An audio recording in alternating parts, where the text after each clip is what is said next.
The Human Rights Foundation has condemned the actions of police officers who wore the same identification number during a crackdown on protesters in Auckland yesterday. 3 people were arrested as the police and security guards removed tents from Aotea Square.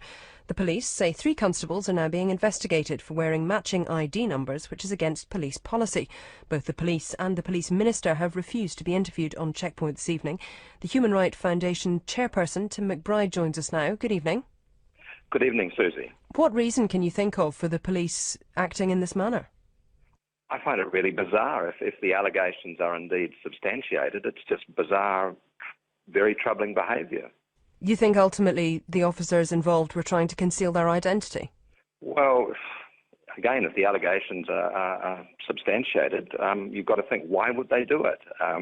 I thought this was one of those issues that had gone away, that had been well and truly resolved after the Springbok tour. There was so much outrage at that time that police officers couldn't be identified. I really thought this was an issue, one of those issues with the police that had been well and truly sorted out. It's certainly something that overseas has happened. Certainly police in the UK at various demonstrations, including for the G8, have been known to either hide or wear similar numbers, the same numbers. Also, in some of the Occupy protests in the States, police have been accused of doing exactly this.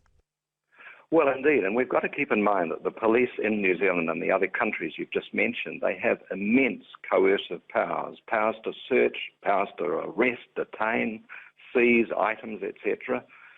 And this was pretty evident during the eviction of some of the remaining occupiers from Aotea Square.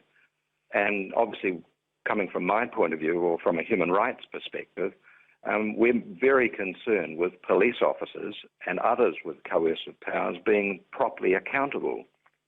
Do you think if you cannot identify someone, you can't make a complaint. It's no good saying Officer X, and then you say, but who was it, Officer X? Have you got their number or whatever? If you've not got that essential identifying information, you can't get to first base.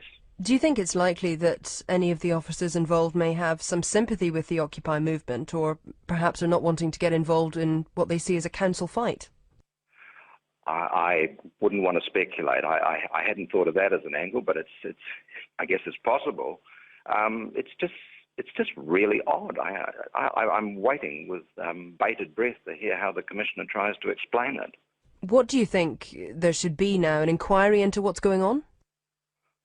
Well, I understand that the police may have already conceded that at least 2 officers had the same number. That's a report I heard earlier today. It needs an investigation, and these days people really look for an independent investigation. We've got the Independent Police Conduct Authority, and maybe this is something that they should look at. It doesn't, as I understand it, readily come within their brief, at least in terms of an initial investigation, but people are going to want this cleaned up, and pretty quickly. So who do you think would be the best person to look into this? The police themselves? Well, I've always, along with many others, had a real concern about the police investigating their own members. I mean, the Chief Ombudsman did a good job post the Springbok tour, and he certainly caned the police for some of the way in which they went about aspects of their procedures, including, as I remember it, the issue of identification. Look, I wrote a paper on this topic 30 years ago in 1982, and I thought it had all gone away. So you were shocked when you heard what had happened? Well, I just couldn't believe it. I thought, this is really, whatever, history repeating itself. And in particular circumstances, I just can't, I'm baffled.